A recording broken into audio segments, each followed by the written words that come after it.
Hello everybody, welcome back to the Real Estate Money Show. My name is Rick Malero and I'm a private real estate investor.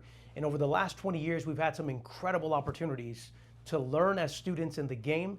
And today we're going to talk about something really important. So if you're an accredited investor especially, I think you're definitely going to want to pay attention to what we're going to be covering today. Now, over the last few years, many accredited investors have put a lot of their money and even bragged about it, investing in syndications that focus on luxury multifamily real estate. And the truth is, while it looks sexy, there are a lot of investors that are losing money due to this strategy. So today we're going to be covering a little bit about what's causing that and what you as a real estate investor should consider when you're putting your money to work for you passively. And in addition to covering exactly what's going on with these types of syndications, what I want to share with you is an alternative idea of how you too can invest passively, leveraging affordable housing through modular housing, which allows you the opportunity to still put your money to work in a much smaller, tighter investment that is a lot closer as far as time cycles so that you can be in and out much quicker, make a profit while still mitigating your risk. So let's get started. Now I want to make a confession here. I've been doing this for over 20 years, and I wish I could tell you that every single investment that I did was seamless, there was peace, and there was nothing but profits. But the truth is, it really does require to have a fundamental strategy that is consistent but also ever evolving with the market. Because if not, you're going to deal with restless nights the way that I have. You're going to deal with stress. You're going to make mistakes that can literally lose your savings. And so when I invest now, I really am focusing my time, money, and effort in finding the most effective ways to mitigate my risk and give myself a peace of mind so that when I'm deploying my capital, I can feel safe that it's working for me while mitigating all the possibilities that could go wrong. Now, while this is impossible to do 100%, as a prudent real estate investor, there are things that you can do to position yourself so that you're not walking into a trap as the market shifts. Okay, so before we dive into the strategy itself, what I want to do first and foremost is cover the risk landscape that we're dealing with today, right? So let's unpack an example of, again, one of the most popular investments over the last few years, which is multifamily investing. Now, I'm going to mention a name here, and this is not to disparage anybody. This is literally something that I want to open your eyes. And as I say this, I'm humbling myself to recognize that we have to be students of the game. We can never think that we know it all.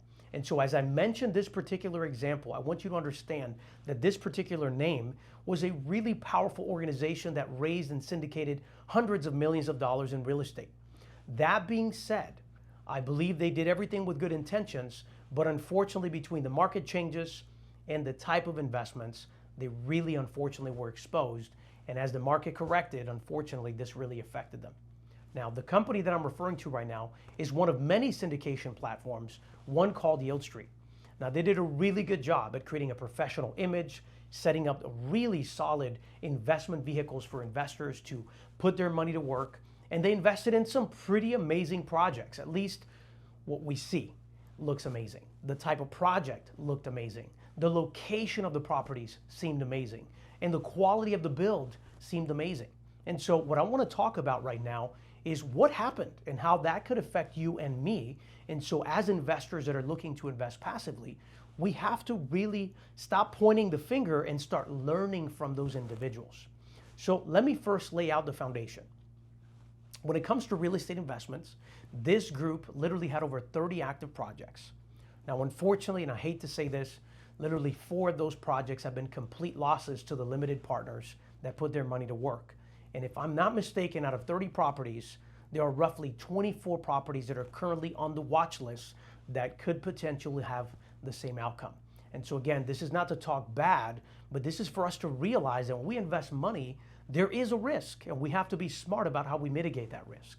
So now, let's go a little bit deeper into what happened. So get this, in this platform, they secured over $270 million in limited partner capital to invest in these unique properties. Incredible opportunities it seemed, and I believe in my heart that they really meant for this to be a good investment opportunity. Unfortunately, over $78 million of that capital is currently on the watch list at a very high risk. And again, it is what it is. The market changed. I'm sure there were variables that if they could take back, they would, but they're facing this circumstance right now. And so we need to understand it so that we can ultimately mitigate. But the first thing I want to emphasize, and we'll get into the details a little bit later, but the first thing that I think we need to emphasize is we're talking about projects that were over $100 million each. And so in order to structure these deals, like many other syndicators, what they would do is they would create an actual fund offering to raise money from limited partners who would be a part of developing or purchasing existing multifamily projects. The biggest crave, of course, was luxury, brand new, of course, because they felt that it was a Class A property. And to a degree, that is an amazing property type. The problem, though, was in the structure of the deal. So what do I mean by that? Well, in most of these cases, all of these syndicators would then go out and get a first mortgage from an institution or bank that would provide the funding, in some cases $100, $150 million for one project. And so herein lies the risk. In the capital stack, what they would do is go to their retail investors, and those limited partners would give them the money for what I call the gap funding. The gap funding represented the 30 to 40% down payment on that first mortgage, and potentially carrying costs and other additional expenses that were required to execute on this investment. And so from the glance, everything looks good. You have a project that seems really solid. You have a first mortgage lender that obviously is sophisticated, and if they're happy with the deal, we should be. The problem is when you're dealing with a project of this magnitude, if anything goes wrong with that mortgage, that first mortgage that is in control, everybody in the second mortgage or third position is an absolute risk. And that's exactly what started happening with these investments. Because remember, when you're doing big deals, you're taking a bigger risk, right? And so that's an essential component for us to understand. Now I want to elevate this to show you a little bit more of a positive picture, but at the same time, a true comparison. So again, we just talked about luxury market, great rental properties, great asset. But the problem is in this market, we're seeing a major overbuilding of these projects. And so now, of course, the vacancy rates went up, right, which lowers the cash flow. But at the same time, with the rates going up, the cost of money on the first mortgage goes up. And so before you know it, you have a pretty significant risk.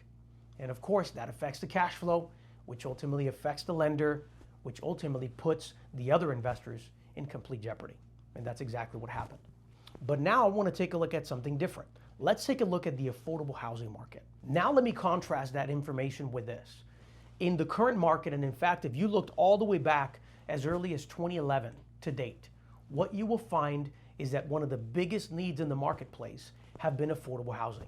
And in fact, year over year, the stats have shown us that affordable housing rental income has increased in returns by over 4% per year. Why? Because there's a higher demand and more population that needs to find a home that is more affordable. And if they can't buy the home, they become good tenants, but they're only good tenants on payments that they can afford. And so what we're seeing is a niche opportunity that would allow investors to capitalize on providing, rather than luxury larger properties, individual affordable houses or affordable rental units that they can pay for while still coming up with a balance of something new or something that's at least much better as far as improvements are concerned. So I share this with you because therein lies one of the strategies that we've been looking and executing on, which is finding the middle ground between finding strategic locations, leveraging modular construction to lower our cost basis so that we can deliver an even better product at a lower price that still provides dignity, affordability, and still brand new construction. And when you really combine that and you were to compare it between the risk factors associated with luxury, what you will notice is that you will have a much bigger buying pool or even tenant base than you will when you're dealing with these larger multifamily properties. And that's what I feel, especially in this market, passive investors should be considering. Where am I placing my money? Are the fundamentals of that investment solid?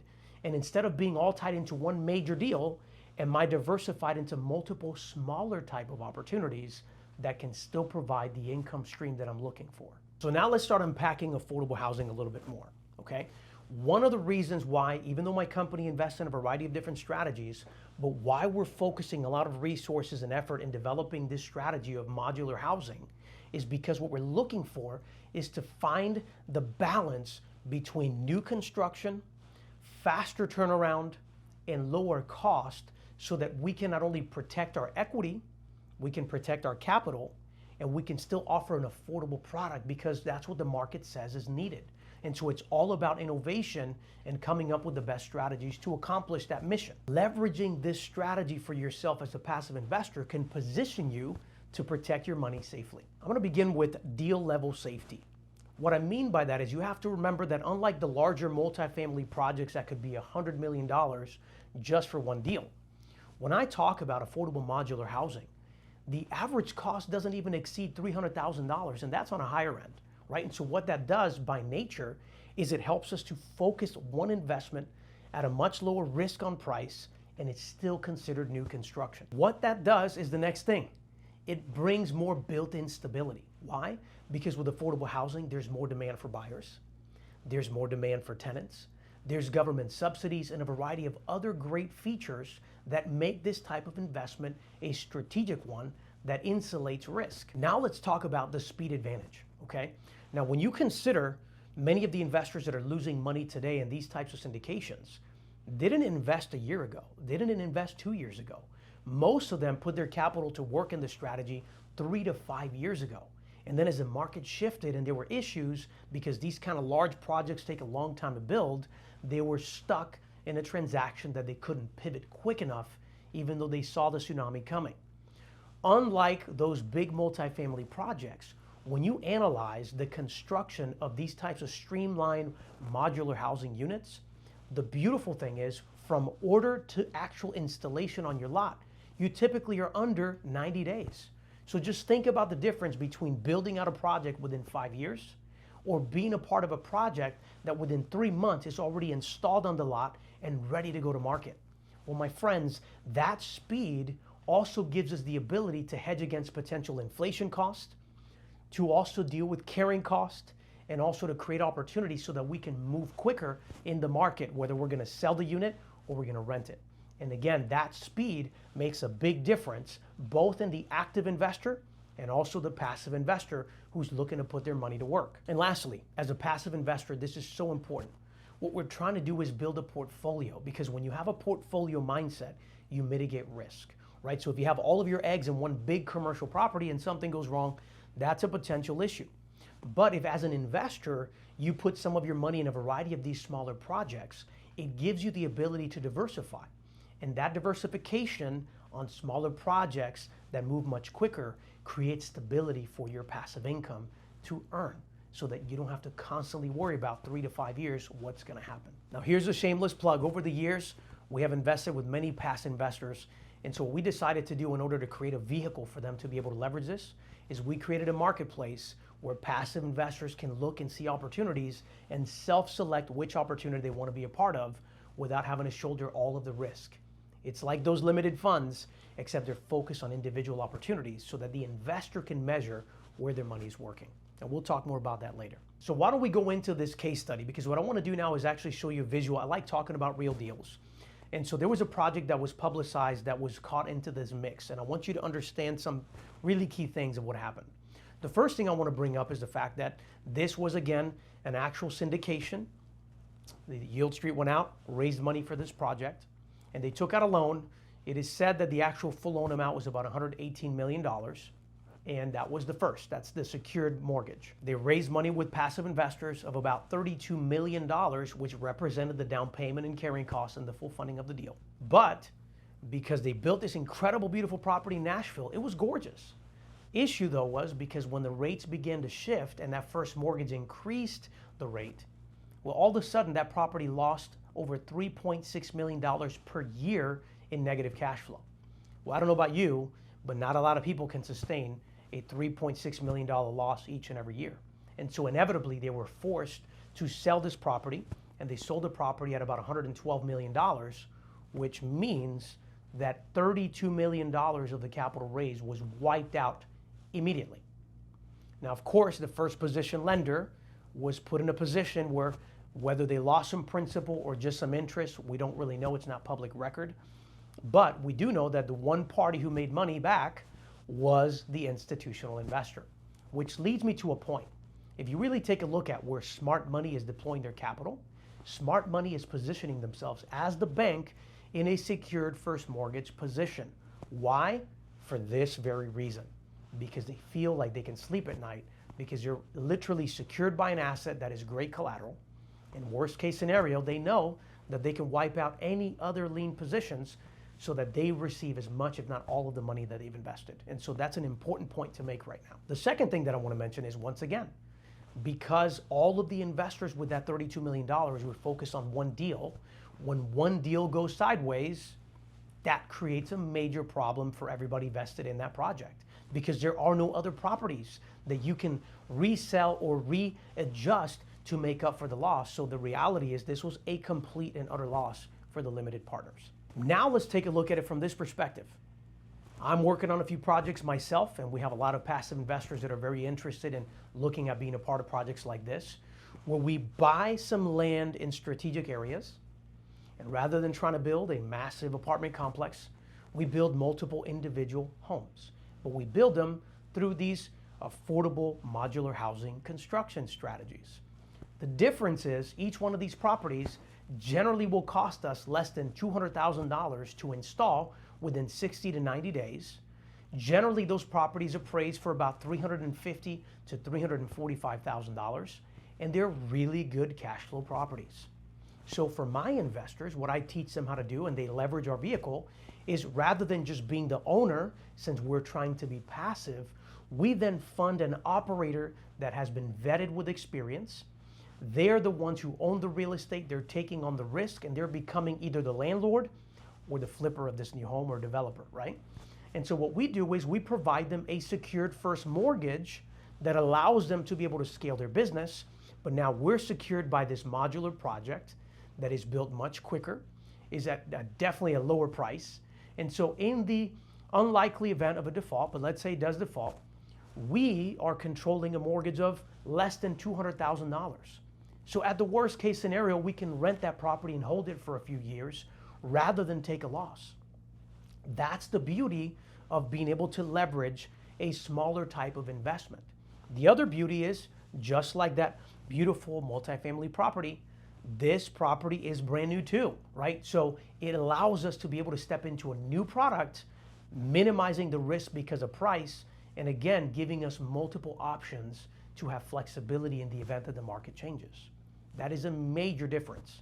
And so for me, as an investor looking to put some of my money to work passively, what I love about this strategy is, number one, I know that I'm secured by the asset.